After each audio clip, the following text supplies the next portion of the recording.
as soon as we're live. The broadcast is live, says my box. So I'm assuming, Okay, I all guess right, here we are. We're here we live. are. So Well, this for is interesting technologically. So lovely to see you, Paula. right, It's been I should such a explain time.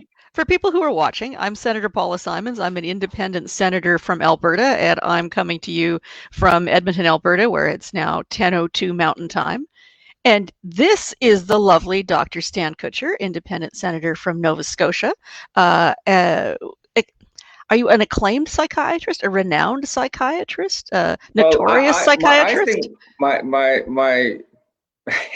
my proper position here is now just to let people know that we actually sit across a very narrow aisle from each other.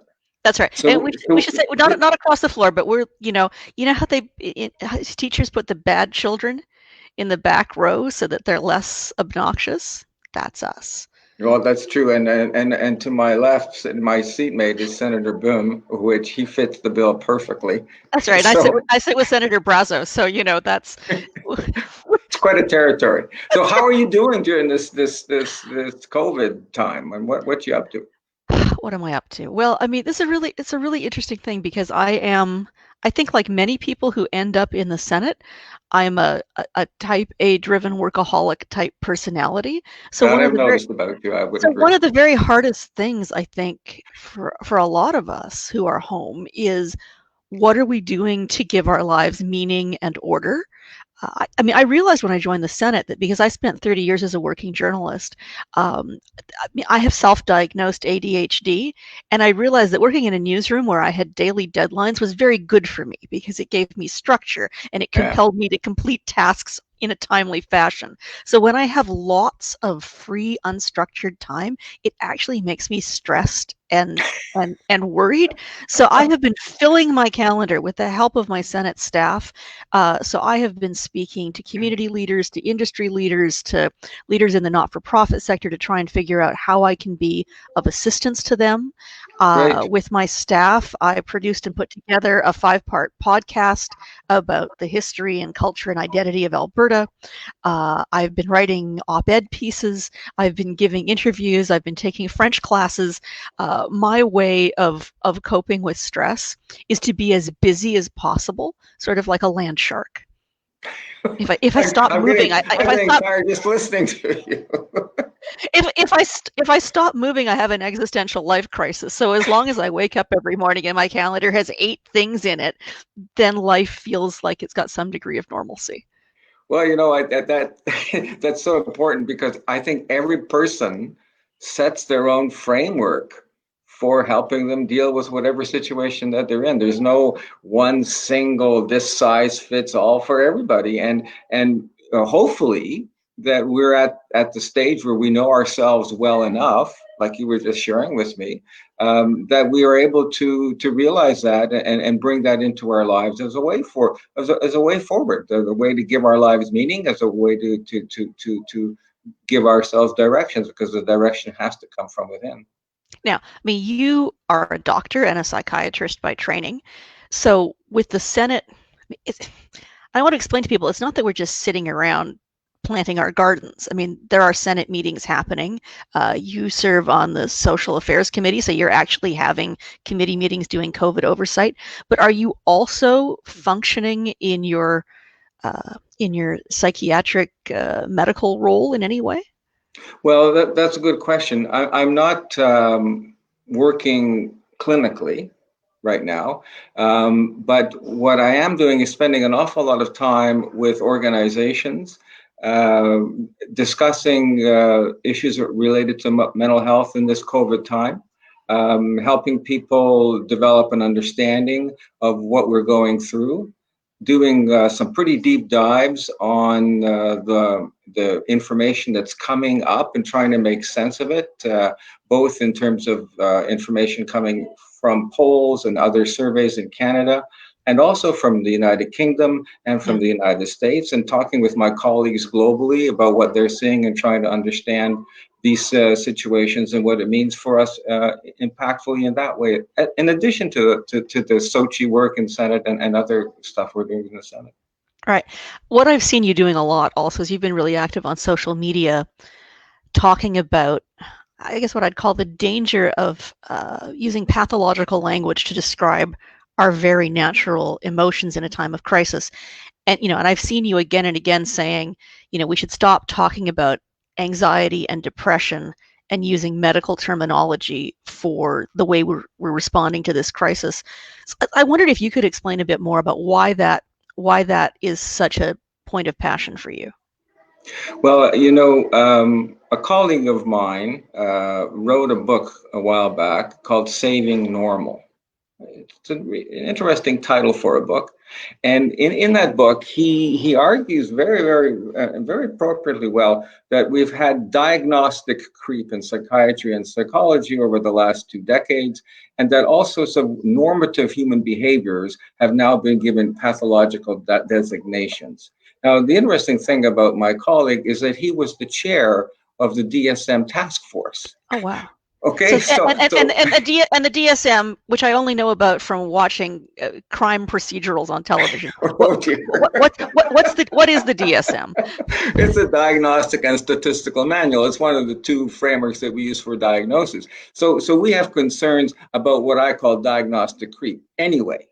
But then when we start using words which have pathological connotations, such as depression and anxiety, we reinforce that idea. Plus, when we use words in their generic frame, like anxiety, for all the different emotions that we feel, whether it's fear or concern or worry or disgruntlement, whatever, when we use these generic terms, we don't learn how to apply what I call the 3Ds: describe, define, and deliver, which is describe the emotion, define it, give it a real name. What is it exactly? Because when we name something, we can then deal with it. In fact, the whole purpose of self-mastery, of self-regulation, starts with naming.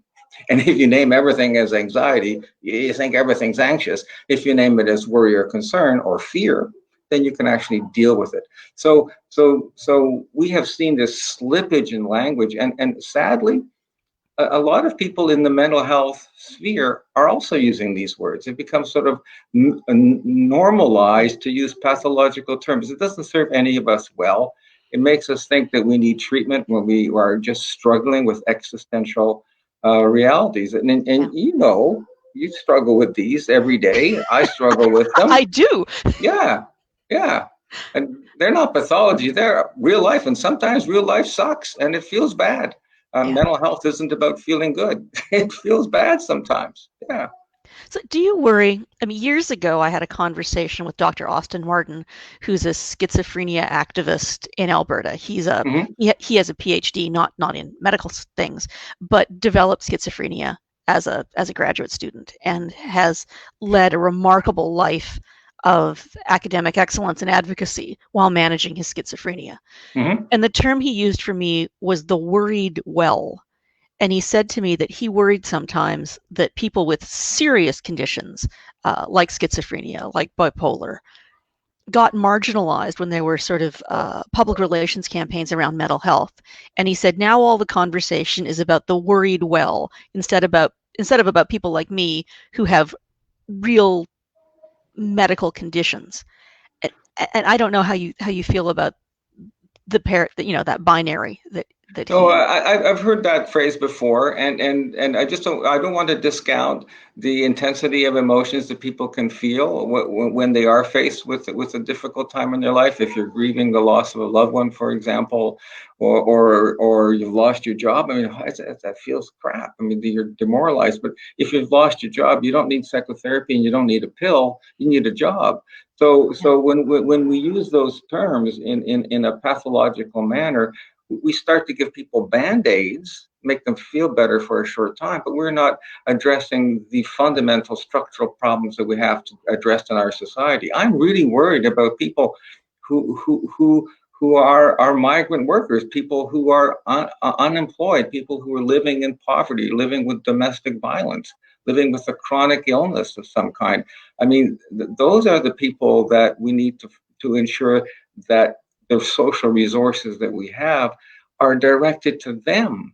Yeah. And my concern is that when we have so much discussion about awareness and awareness, when I look at what we've actually accomplished in the last 40 years at improving the lives of these people that really need that, I'm not impressed. So I would, I would rather see us dealing with violence against women, family violence, Yeah.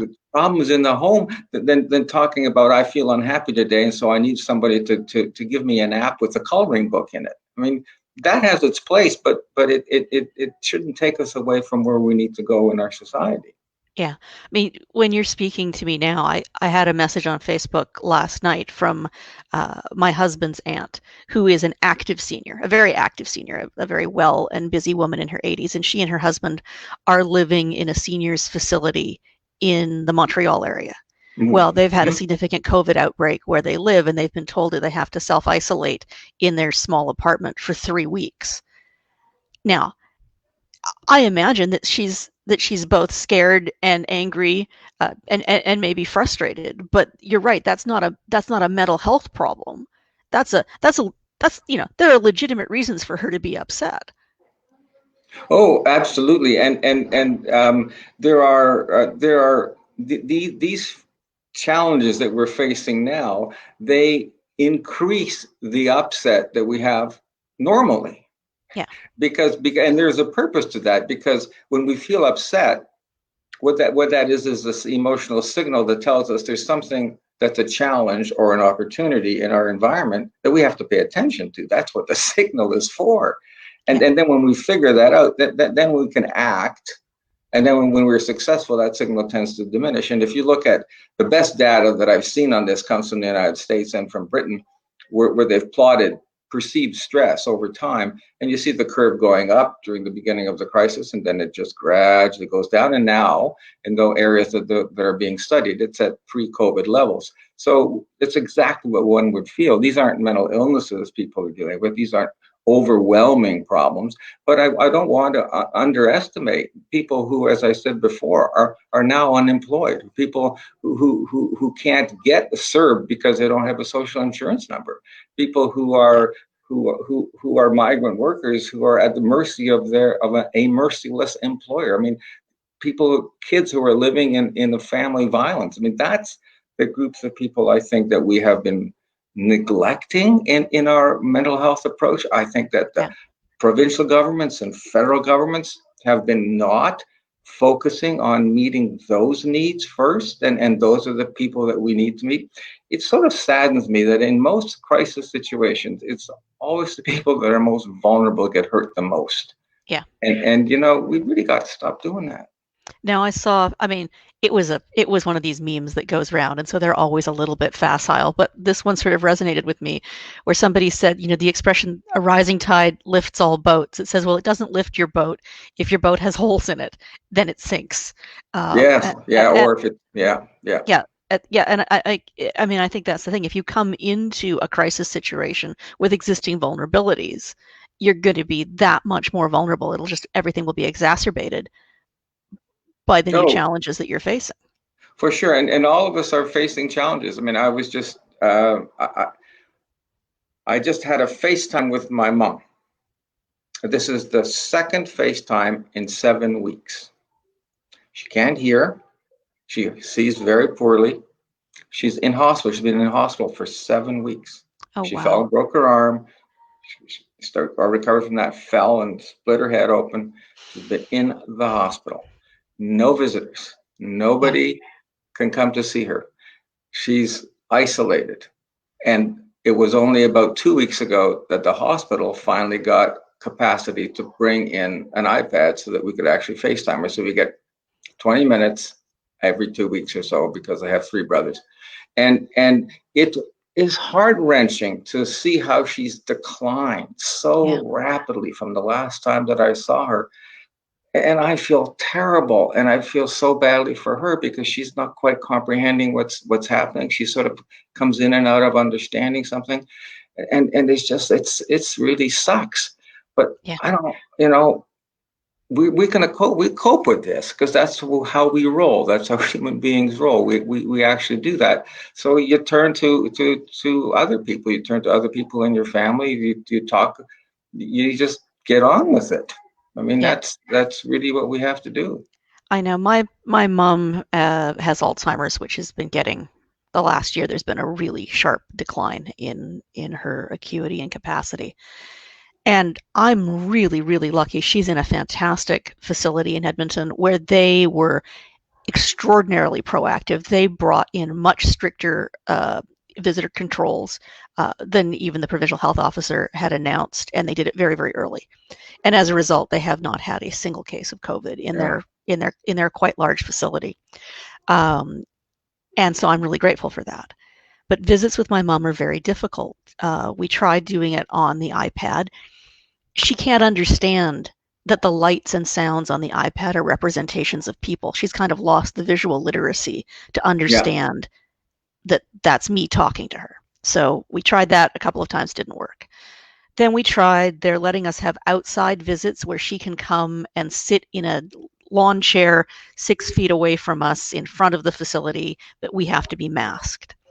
That's not working very well because she gets afraid when she sees us in the masks and she doesn't understand who we are. Yeah.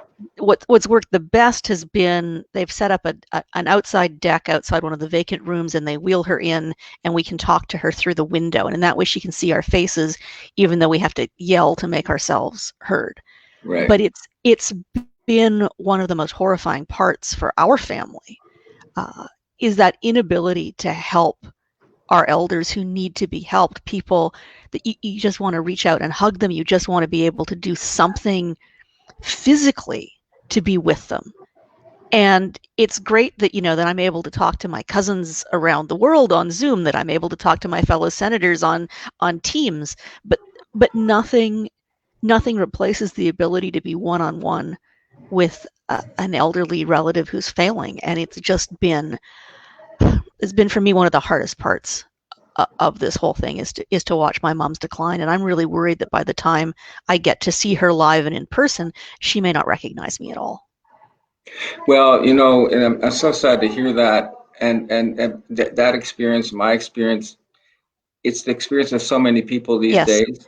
And we can look at it that way. On the other hand, we can look at it in a slightly different way, that if this had happened before we had this electronic means and we were in complete quarantine, we wouldn't have any of this. We wouldn't be Yes. able to reach out Yes. in any way whatsoever, which is worse. So you have to constantly look at balancing, it against other factors.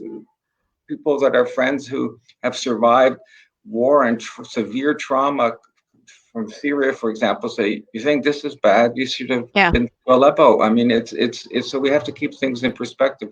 But this electronic world is really quite funny. We have a grandson our youngest of seven grandkids. It's amazing. Wow, where did the years go? Where did the years go? Anyhow, the youngest, yeah, lives in Prince Edward Island, and so they've completely cocooned the island. They have zero deaths in PEI, and he's one and a bit, one and a few months. We haven't seen him probably for 8 or 9 weeks. He thinks that I live in this little device. He thinks I live there because our son says, well, he pointed at the phone and yelled, "Baba, Baba." That's my grandpa, "Baba, Baba." And he thinks I live in the phone. So there you go. One of these days, as soon as we are able to lift these bubbles and we'll go and see him, I'm really curious about what his reaction's going to be. Oh, he has arms. He has hands. He's a real person. You can hug me. Yes, yes. So I wanted to ask you something that has really been fascinating and disturbing me, I guess, is the kind of, how can I put this? When I was younger and I studied medieval and Renaissance history in high school and later in university, at the back of my mind, I always thought, well, those were sure some stupid people back then who believed in witches and magic and blood libel. And now I'm really feeling like I've been taught a lesson about not judging people in the past, because I look around me and I see my Senate inbox, like yours, I'm sure, is filled with people who are part of the 5G conspiracy realm. We have people in Quebec who are taking down towers that aren't even 5G towers, they're 4G towers. But, and, you see people, all of our, we all have that one relative on social media with the conspiracy Yes, theories. I have one in my family too. Yeah. Do you think that part of the reason that people gravitate towards conspiracy theories and conspiratorial thinking in a time of crisis is that it gives them the illusion that someone is in control? Is it, do you think, that we would rather believe that there is some kind of big, bad conspiracy out there, which at least suggests that someone is in control? Is that easier to accept than sort of the random awfulness of a rogue virus? Well, I can honestly tell you that I have no idea. I just haven't got a clue. I can make something up, but I just don't know. And I don't know that anybody knows, although there are a lot of people say they know. I don't think they do. Uh, a person that I have tremendous admiration for actually is a professor at the University of Alberta, Tim Caulfield, who Yes, I know Tim well. His work is addressing these theories and these bizarre things that people talk about, and belief systems are so are so rigorous and rigid, and they, when they take over the way that we think, that's why one of the things that is most difficult is constantly challenging our own belief systems, and challenging the confirmation bias that we bring to everything that we do. It's so essential, so essential to do that. Whether it's belief in spirits, or whether it's beliefs that drinking bleach is going to cure COVID-19. I would just like to say that don't drink bleach. That's that's not an opinion. That's please do not. So listen, sadly, I think our time is sort of coming to an end, and I'd love to chat more, but there is one question that I have been wanting to ask you for a while, and I think you're an Edmonton Oilers fan, right? I am in Edmonton. It is a perforce that I am an Edmonton Oilers fan. So that would be they wouldn't let me back into the city if I ever disavowed the team. Okay, so here is my difficult question. All right. Okay, Wayne Gretzky, Connor McDavid. Oh, when you look at the end of their careers, who are you going to say was the better long-term player? See, I am of an age of Wayne Gretzky. I mean, he's a couple of years older than me, but he actually took classes at my high school while I was a high school student there. So I grew up against the backdrop of that dynasty. Gretzky, Messier, Curry. Those are the people who were who were the giants of my high school and university days. So it's very difficult for me not to think about those as the glory years. Now we have Connor McDavid, who's the same age as my daughter, representing literally a new generation. So Connor McDavid, Leon Draisaitl. I mean, there's some very exciting players on the Oilers now. I hope they get the chance to play. Here in Edmonton, everybody's on tenterhooks because we're one of the candidates to host the NHL in its postseason quarantined version. So we have a very nice arena. It would be very nice if the NHL thought of us, but I think I have to stand behind Canada's health officials who are saying that players here who came would have to quarantine for 14 days, and that may knock Edmonton out of the running. But assuming that McDavid and Draisaitl get to play again one day, my heart will always be with the boys I grew up with, but my mother's heart now is with the new kids.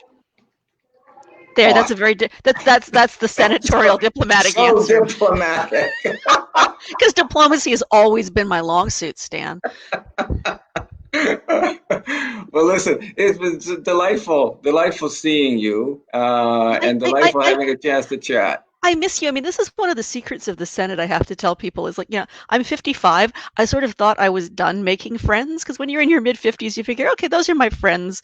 Uh, that'll be the cohort I have going forward. So, one of the wonderful gifts, one of the great privileges and unique joys of being a senator is to meet so many fantastic people. And I miss you guys so much.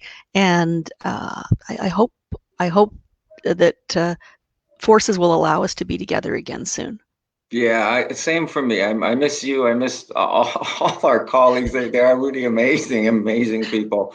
I've learned so much from you and from them. It's just astonishing. And keep well, safe, You too. calm, in good spirits, Yes. and we will see you as soon as possible in the flesh. Take care, Stan, and thanks everybody who's been Bye bye, watching on. Paula. Bye bye. Thanks to all. Bye now.